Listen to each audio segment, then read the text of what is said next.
Oh good, you're safe.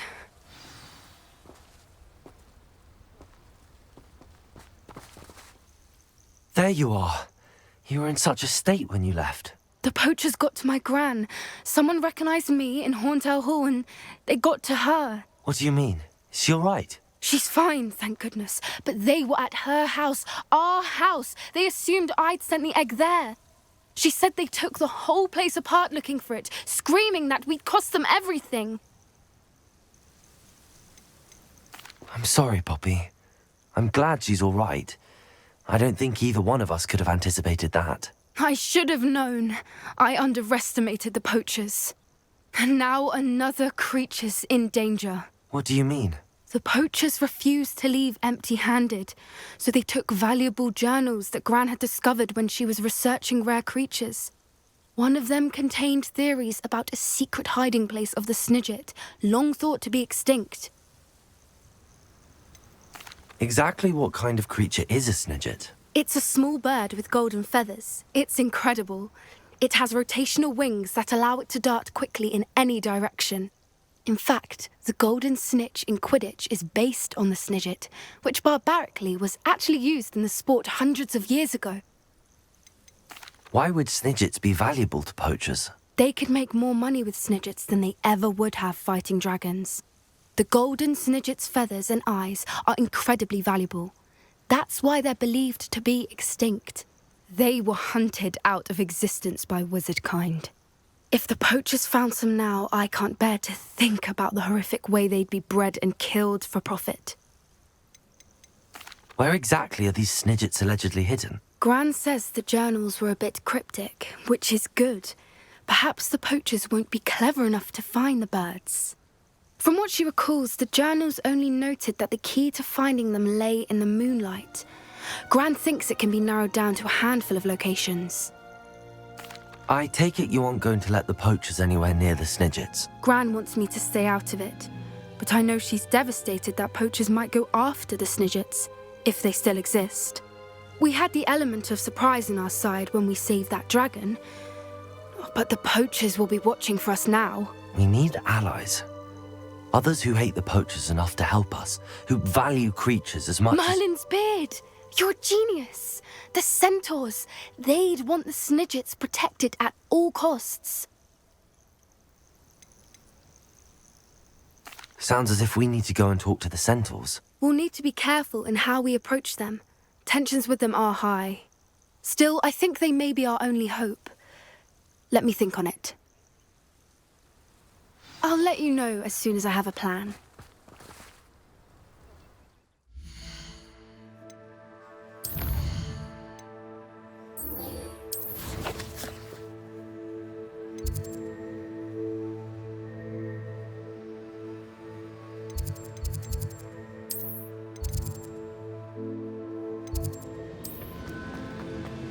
Welcome back. Hello, Professor. I have news. The goblins are looking for something. Another repository. They've built drills to help with their search. Most troubling. Are these repositories like the broken container I found at Rookwood Castle? They are. I fear we have no time to lose. Have a look at the map. Fortunately, the next trial is fairly nearby. It's Hogwarts. As you know, I was headmistress in my time. My portrait hangs in the headmaster's office. In fact, I witnessed Professor Black learn of your arrival. And I'll confess that I wondered about you. Wait, is the next trial in the headmaster's office? It is. I had hoped that when the time came, the occupant of that office would be of help to us. Unfortunately, this headmaster seems wildly unconcerned with anything but himself. You'll need to access the office while he's away. I understand. Very well. I'll find some way to get in. Good. I shall meet you in my portrait there. Until then.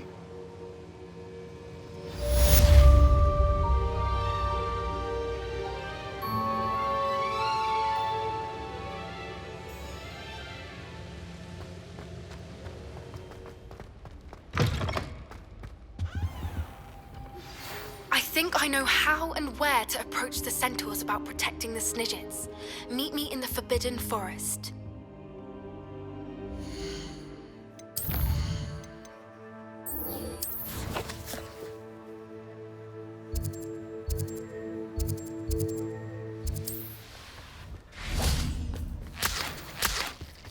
I can do this. I can do this. They will want to help. Is this where we're meeting the centaurs? Well, they don't exactly know we're coming, so it's less of a meeting and more of a surprise, I suppose. Once we tell them about the Snidgets, they'll understand why we came and they'll want to help. I hope you're right. Perhaps they'll be able to tell that we're sincere. There's something about them that's so knowing. It's almost unnerving. I suppose they are known for having an air of omniscience. That's exactly the right word. Never mind. What is it? It's nothing, truly.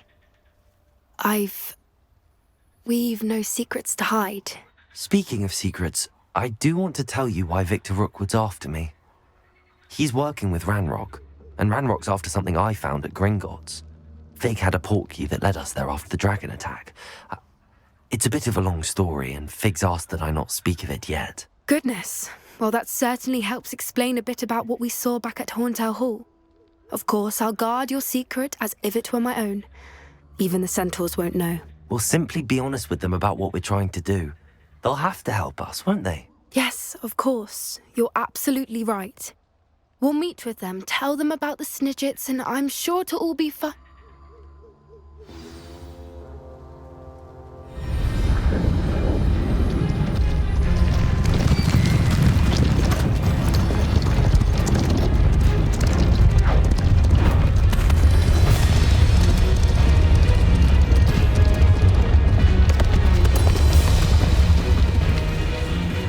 What do you think you're doing here, humans? Please!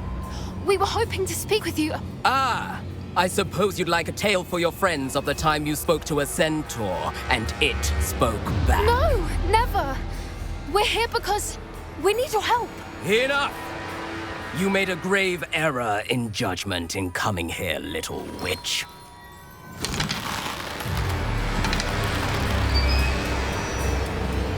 Leave them be, Alec. We do not harm the young. It is not our way. You forget your place, old fool. I'm the leader of this herd, and while you cling to our way, their kind continue to slaughter beasts like us without a care! From what I can see, they have slaughtered no one. They will leave here unharmed. Mark my words, Doran.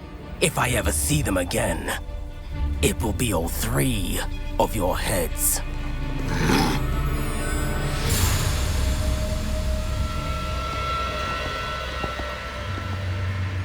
Foolish children. Do you know what happens to wizards who wander here? Now, follow me before Golden I... Snidgets are still alive, and the poachers are after them. They know that the key to finding them lies in the moonlight, but they don't know what that means, yet. Please, help us find the Snidgets before the poachers do. Could it be?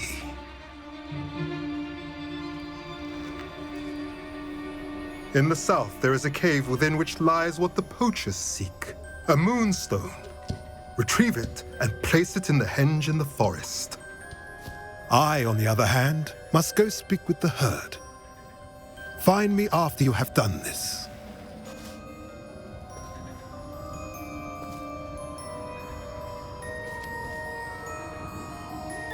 I don't understand.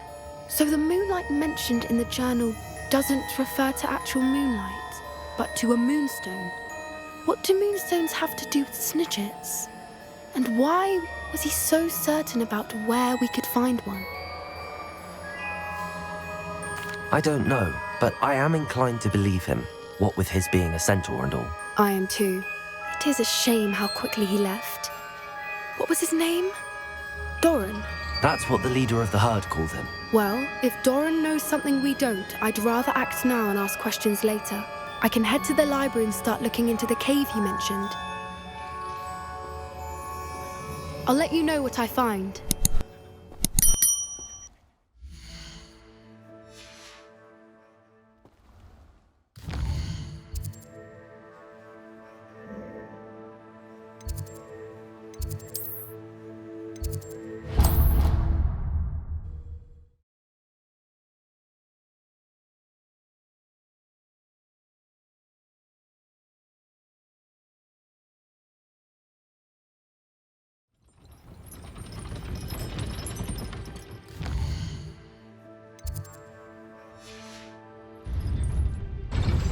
You are the talk of the school since you saved Mr. Rabe and I from the Ashwinders.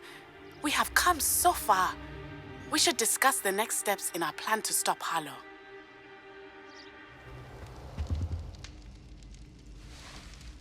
I have been meaning to speak with you. I still can't believe we escaped the Ashwinders. You may not realize it, but you are the talk of the school since you saved me that day. I wonder how everyone knows about it. I told my mother in the hope that she would be more forgiving of what I have been up to if it came from me. She likely told other professors, and news travels quickly. Unfortunately, she might, in fact, have been even less forgiving than I'd hoped. If she knew more about what you've done, I suspect she'd be proud. If she knew any more about what I've done, she would never let me out of her sight again. I'm sorry. Has Officer Singer done anything with the evidence we provided? She has not. Harlow is as strong as ever. Someone needs to stop him, whether it is us or Officer Singer. If someone had stopped the monsters like him in Matabeleland, my father would be alive today. What exactly happened to your father? It was a beautiful day. My mother had gone to tend to a neighbor who was ill, and so my father and I were galloping in the savannah. Galloping? Your father was also an animagus, I take it? He could become the most majestic giraffe, and he would carry me on his back, my arms around his neck. We were on our way home when we surprised a group of bandits who had come from our village.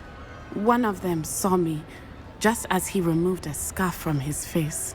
He shouted and then aimed his rifle. He didn't want you to identify him. Exactly.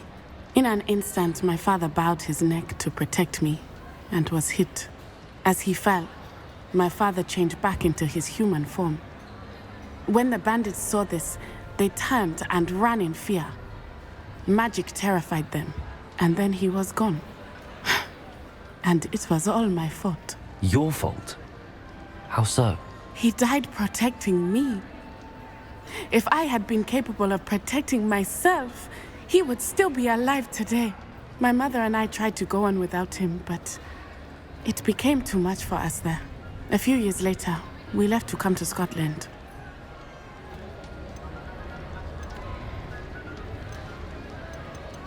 I'm sorry, Natty.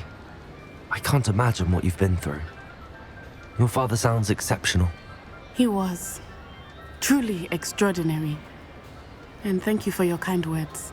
We all have our burdens. My father had a saying about that. Yes, I remember. Rain does not fall on one roof alone. Exactly. Soon you and I will put an end to the Ashwinders, beginning with Harlow. And once he is gone, we will turn our attention to Rookwood. We are making progress, and we will succeed. Thank you again for saving me. You deserve all of the praise you have received.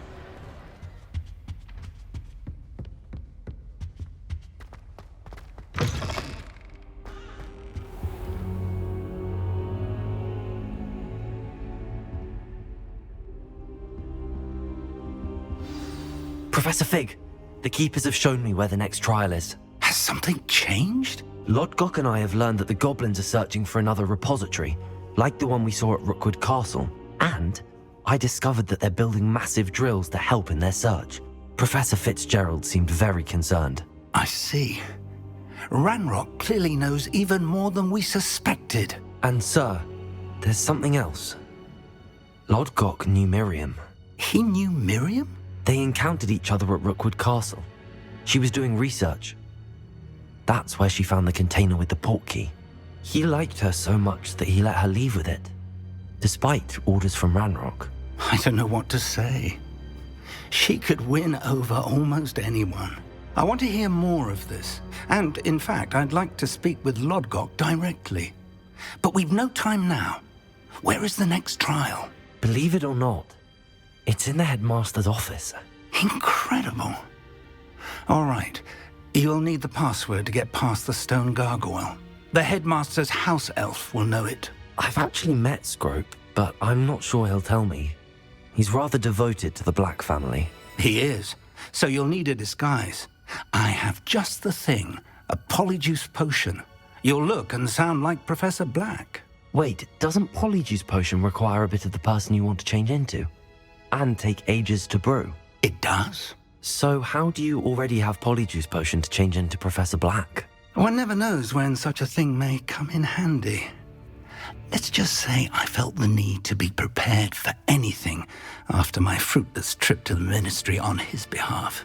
Now, time is of the essence. Drink up and I shall explain more.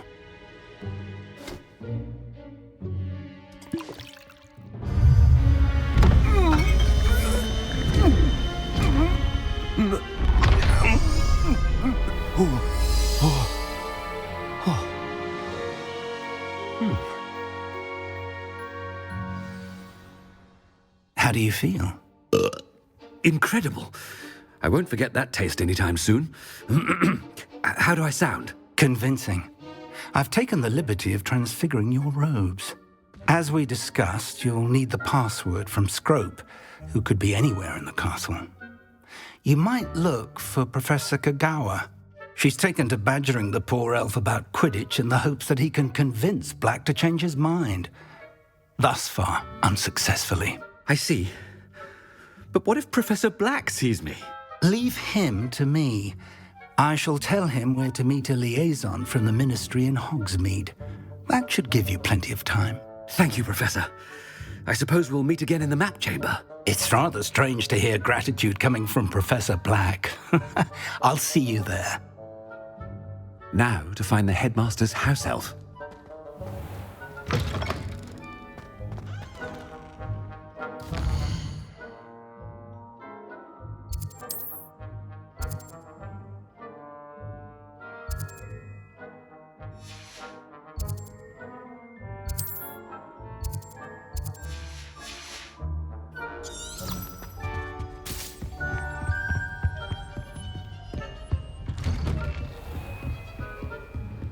Do you have a moment, Professor? Professor, I was hoping to catch you. Places to be, Professor Sharp. Places to be. Of course, sir. Only, you'd asked me about a particular potion, and I did? I did, yes. Well, spit it out, Sharp. I don't have all day. Probably best not to discuss it here, sir. I assure you, Sharp, you may speak freely. Very well. I've brewed the cure for boils you wanted. I can drop it by your office when it's convenient. Of course, yes. No need for all the cloak and dagger. Simply have a student deliver it. A student. Very well, sir, if you insist. I do. And thank you, Sharp. I just hope you've brewed enough for all my boils. Now, to determine which student gets... I wonder almost daily why I accepted this appointment from the Ministry. What could the headmaster want?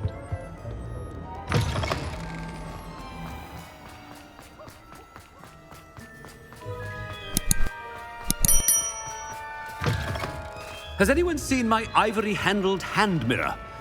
Of course you haven't. Headmaster, here, what could he want? You call that a shine on those boots? Do better! Professor, a word? Professor Black? Again, it is not too late to reconsider your decision regarding Quidditch. We could still have trials and a somewhat shortened season. It would be better than none at all. But the injury, Madam Kagawa. Professor, more than one student has taken a bludger to the head on our pitch. I dare say it knocked some sense into them. And they're fine now. The fact that it happened to be a pureblood, well, that's no reason to... What? nonsense. That you would trivialize the health of a student over a silly game. A silly game? You are quite impossible sometimes. Sir, I've a good mind to write to the Department of Magical Games and Sports at the Ministry about you.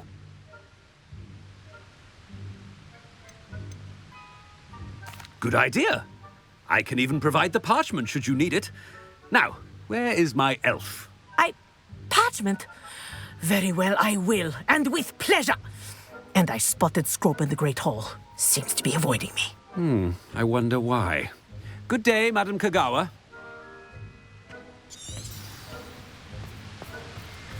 What did we do to deserve him as a head? Chewing with your mouth open? Where are your manners? Professor, a word, please. Hello, Professor Black. Ah, Professor Weasley. How delightful to see you. Sir? Since I have you here, I wonder if I might, speak with you about Professor Fig. Oh, very well. I've decided to give him a bit more, leeway with his time. Leeway, Professor? Are you sure that's wise? I confess I do worry for his students. He's rarely here as it is. Ah, well, yes. He's handling some official ministry business for me. I see. But, sir, if I may, I am wary of how much time the new fifth year seems to be spending away from the castle, supposedly on Professor Fig's behalf. I've heard unsettling rumors of their escapades. Everything from sneaking into the Forbidden Forest to confronting Ranrock's loyalists and Rookwood's lot. What? Goodness. You cannot believe everything you hear, Professor. No, you cannot. I mean, I shall keep an eye on Fig. You simply keep doing the wonderful job that you're doing. Simply wonderful. Thank you. But I'm happy to look into... Good. That'll be all, Weasley. I mean, Professor Weasley. Good day. A wonderful job. Leeway for Professor Fig. I shall never... That ought to give Professor Fig some breathing room. Wait until Master sees what a wonderful job... Scrope! Oh, greetings, Master. Remind me of the password to my office. Oh, but Master made Scrope swear never to tell anyone, even Master himself. How dare you question me? I've a mind to give you a matching set of ears. Yes, sir. Of course, sir. Scrope begs forgiveness. It is the Black family motto, Master. Right. Of course. Master does remember it.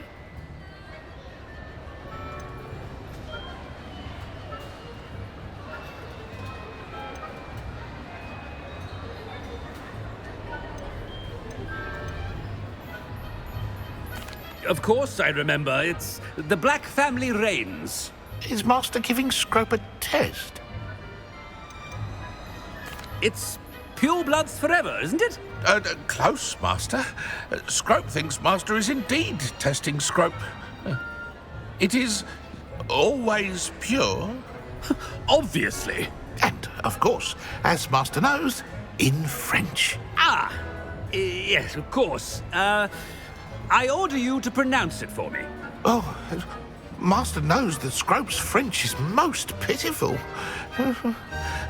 Very well. Toujours pure. There is another matter, Scrope. I confiscated this filthy diary from a student. It smells of squid and seawater. Oh, Apollonia's diary. That is quite a surprise, Master. What do you wish Scrope to do with this treasure? Rubbish. Whatever you wish, Scrope. It's your treasure. Now, off with you. The polyjuice potion's wearing off. I best get out of sight.